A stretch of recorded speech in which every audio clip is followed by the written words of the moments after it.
एक बार पुनः स्वागत है। जैसे कि पूर्व वीडियो में हमने केशव के आचार्यत्व, उनकी हृदयहीनता या उन्हें कठिन काव्य का प्रेत क्यों कहा जाता है, इन बिंदुओं के आधार पर उनकी समीक्षा की, उनका अध्ययन किया और मैं समझता हूं कि भली भांति से आपके मनोमस्तिष्क में ये समझ भी आ गया होगा कि किस प्रकार इनके काव्य में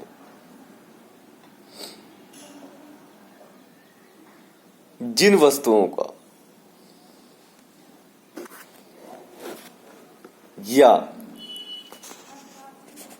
जिन प्रवृत्तियों का विवेचन किया गया है, उनके आधार पर ही इन पर कुछ आक्षेप भी लगे हैं, परंतु पूर्ण रूप से वो सही नहीं है। आज के इस वीडियो में हम उनकी संवाद योजना, विशेष तौर पर केशव की रामचंद्रिका में जो उन्होंने संवाद निर्माण किया, संवादों की योजना बनाई है, उस पर हम विस्तृत अध्ययन करेंगे।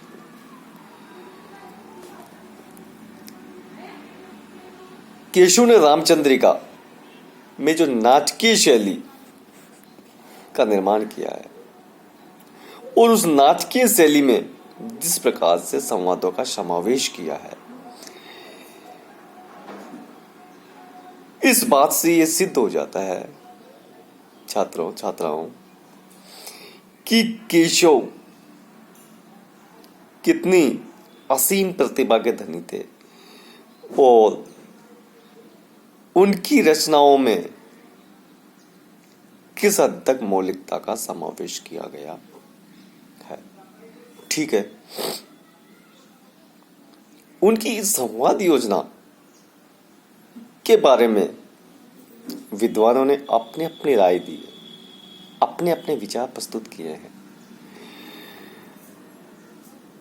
और इसी आधार पर यह कहा जा सकता है और कहा जाता भी है कि रामचंद्रिका में, जिसकी रचना केशवदास ने की थी, अगर सबसे अधिक सफलता मिली है तो उनको संवादों के निर्माण में ही मिली है। अब ये सफलता उनको क्यों मिली है, किस कारण से मिली है, या ऐसा उन्होंने क्या किया है जिसके आधार पर इनको इस में सफलता मिली। तो अगर कहा जाए सबसे पहले कि उनकी जो संवाद है वो प्रारंभ से लेकर अंत तक अपनी सजीवता को, रोचकता को और आकर्षकता को हमेशा बनाए रखते हैं। ठीक है, ये जो कुछ बिंदु हुई, सिर्फ इन बिंदुओं के आधार पर ही इतनी असीम सफलता मिलना क्या मुश्किल है? तो सीधा सा जवाब मिलता है, सिर्फ 3 बिंदुओं के आधार पर नहीं, एक रचना के अंतर्निहित संवादों की सफलता के लिए वे सभी विशेषताओं का समावेश किया जाता है जिनका होना आवश्यक होता है। अब बात ये आती है कि वो कौन कौन से बिंदु हैं, कौन कौन से तत्व हैं जिनका समावेश किया जाना आवश्यक है, संवादों की सफलता के लिए जिनकी आवश्यकता हमेशा बनी रहती है। तो अगर हम लेना चाहे तो सबसे पहले तो ले सकते हैं कि संवादों में भावानुकूलता होना आवश्यक है। इसके अतिरिक्त उनमें व्यंग भी होना आवश्यक होता है। संवादों में परिचयात्मकता का गुण भी होना आवश्यक है। परिस्थिति और परिवेश को देखते हुए इसमें कूटनीतिकता का समावेश होना भी आवश्यक है। और एक प्रमुख प्रवृत्ति नाटकीयता। जब तक संवादों में नाटकीयता नहीं होगी तो काफी हद तक संवाद प्रभावित हो सकते हैं। संवादों की सफलता के लिए आध्यात्मिकता का गुण होना भी आवश्यक होता है। इनके अतिरिक्त सिर्फ ये ही संवादों की सफलता के लिए आवश्यक नहीं, और भी कुछ बिंदु हैं, जैसे संवादों का गत्यात्मक गतिशील होना भी आवश्यक होता है। चरित्र को उद्घाटित करने वाले संवाद होना आवश्यक होता है। पूर्व घटनाओं के सूचक होना भी आवश्यक होता है, और प्रश्नोत्तर मूलक संवादों का होना भी आवश्यक होता है। इसके अलावा कथा को गति देने वाले और उद्देश्यपरक भी होना आवश्यक होता है। संवादों की इन प्रमुख प्रवृत्ति के आधार पर अगर हम केशव की रामचंद्रिका की समीक्षा करते हैं, अध्ययन करते हैं, विवेचन करते हैं, तो अंततः हमारे सामने ये तथ्य सामने आते हैं कि केशव पूर्ण रूप से इन बिंदुओं के आधार पर रामचंद्रिका में संवादों की रचना करने में, संवादों का सृजन करने में, संवादों का निर्माण करने में सफल हुए हैं। तो विद्यार्थियों, जो हमने अभी ये 10-11 बिंदुओं का अध्ययन किया है, उन्हीं के आधार पर मैं चाहता हूं कि विस्तृत रूप से हम अध्ययन करें, तभी हमारा जो टॉपिक है, हमारा जो विषय है रामचंद्रिका में संवाद योजना पूरा हो पाएगा और हमारे समझ में आ पाएगा। तो मैं मानता हूं कि सबसे पहले हम ले लेते हैं संवादों की भावानुकूलता। अगर इसको दूसरे शब्दों में ये कहा जाए कि भावानुकूल संवाद, तो किसी भी प्रकार का कोई अनर्थ नहीं होगा, किसी भी प्रकार की कोई गलत बात नहीं होगी। रामचंद्रिका, हम रामचंद्रिका की चर्चा करते हैं विद्यार्थियों। तो रामचंद्रिका के जो पात्र हैं, उन पात्रों के मन में क्या भाव है, उन भावों की अभिव्यक्ति देने में केशव के संवाद पूर्णतः सफल हुए हैं। आप चाहे ले लीजिए उदाहरण के रूप में परशुराम और लक्ष्मण, परशुराम राम लक्ष्मण का संवाद कितना सुंदर और मनोहर है। शिव धनुष के भंग के समय देखिए परशुराम किस प्रकार क्रोधित होते हैं। वो क्रोधित होकर के वो जनक के वहां पहुंच जाते हैं। क्रोधित होकर के वो जो आवेश जनित वार्तालाप करते हैं, संवाद करते हैं, तो लक्ष्मण क्रोधित हो जाते हैं। राम उन्हें शांत करने की कोशिश करते हैं, चेष्टा करते हैं, और परशुराम के शौर्य की प्रशंसा भी करते हैं, परंतु राम के इस अनुरोध से परशुराम शांत होने के बजाय उन पर क्रोधित होने के साथ साथ उनके गुरु जो विश्वामित्र थे उन पर भी कटाक्ष करने लगते हैं। तब राम परिस्थितियों को भांपते हैं, समझते हैं और क्रोधित होकर कहते हैं, भगन कियो बहु धनुष साल तुमको अब साले, व्रता होई विधि सृष्टि ईस आसन ते चाले। इस प्रकार के संवाद भावानुकूल संवाद है, और इस आधार पर अगर हम समीक्षा करते हैं तो सिद्ध होता है कि केशव दास जी ने अपने संवादों में भावनाओं को स्थान दिया है। दूसरा विषय आता है, दूसरा बिंदु आता है व्यंग्यात्मकता। रामचंद्रिका को लीजिए, रामचंद्रिका संवाद है वो व्यंग्यात्मकता से परिपूर्ण है। उनमें व्यंग्यात्मकता का समावेश हो जाने के कारण रुचिकर और प्रभावोत्पादकता का गुण अधिक हो गया है, और इसी कारण इन संवादों में व्यक्ति वैचित्र्य और चमत्कार दर्शनीय हो गया है। आप उदाहरण के रूप में ले सकते हैं अंगद और रावण का संवाद, परशुराम लक्ष्मण संवाद। इन संवादों में जो व्यंग्यात्मकता है वो निश्चित रूप से चमत्कारिकता से युक्त, प्रभावपूर्ण, रुचिकर है। राम और परशुराम का जो संवाद है वो भी इस दृष्टि से अनुपम है। चाहो तो आप ले सकते हो। राम कहता है, क्या कहता है, भृगुकुल कमल दिनेश सुने, ज्योति सकल संसार, क्यों चले हूं इन्हें सिसुन पे, डारत हो जस भार। राम की ये बात सुनकर के परशुराम कहते हैं, राम सुबंधु संभारी, छोड़ते हो सर प्राण हर, देव यथारन डार, हाथ समय तनु बेग दे। तो इन दोनों के जो संवाद है, इन दोनों में व्यंगात्मकता का गुण विद्वान है, और इस व्यंगात्मकता के कारण इनमें प्रभावात्मकता का समावेश हो गया है। इसके साथ अगला जो बिंदु आता है संवादों की सफलता के लिए, तो हम ले सकते हैं गतिशीलता।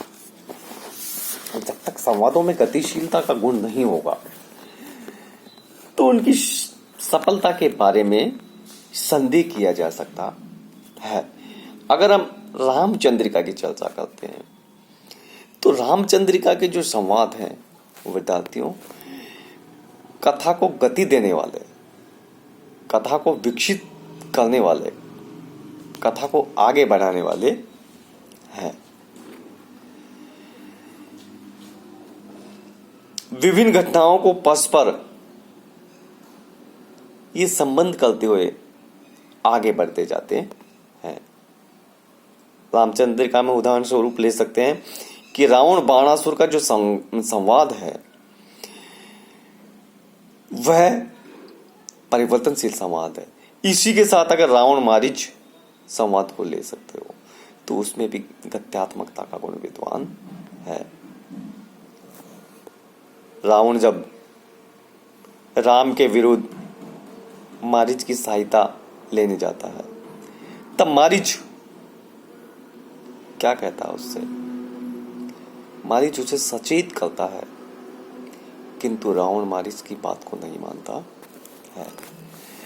उदाहरण स्वरूप ले सकते हो, रावण क्या कहता है, तू अब हो सहायक मेरो, हो बहुते गुण मानी हो तेरो, जो हर्षी तई लावन पे है, वे ब्रह्म शोकन ही मर जे है। मारीच रावण के संवाद के जवाब में कहता है, रामई मनुष्य के जनी जानो, पूरण 14 लोक बखानो। प्रत्युत्तर में रावण कहता है, देखिए, तू अब मोई सिखावत है सठ, मैं बस लोक करे अपनी हट।